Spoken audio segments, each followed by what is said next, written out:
Normally, you can just add players to your team under the Players Available tab with this plus icon, but sometimes there's a yellow W with the day of the week under it, and in order to add these players, you have to go through the waiver process. The waiver process is a bidding war between you and the members of your fantasy league for this particular player. No one else in the league will know how much you bid on this player until their results are unveiled on the day of the week specified under the yellow W.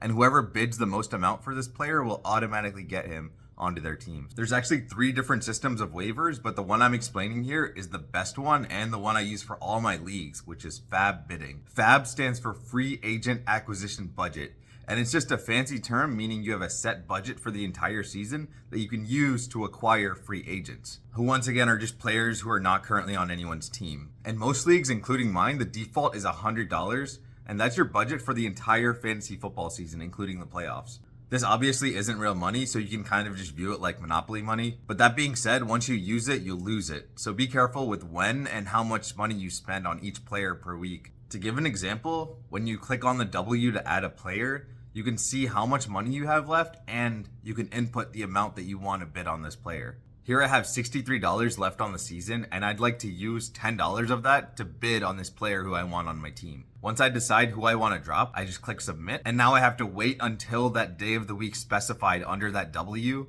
to see if I got that player. Now I can go ahead and time travel to Saturday, and I can see the results of that waiver process in the public chat. It seems like I've outbidded everyone who tried to get this player, so this player ended up on my roster, and the player I selected earlier to be dropped actually got dropped. But how come only some players have a W while others just have the regular plus icon?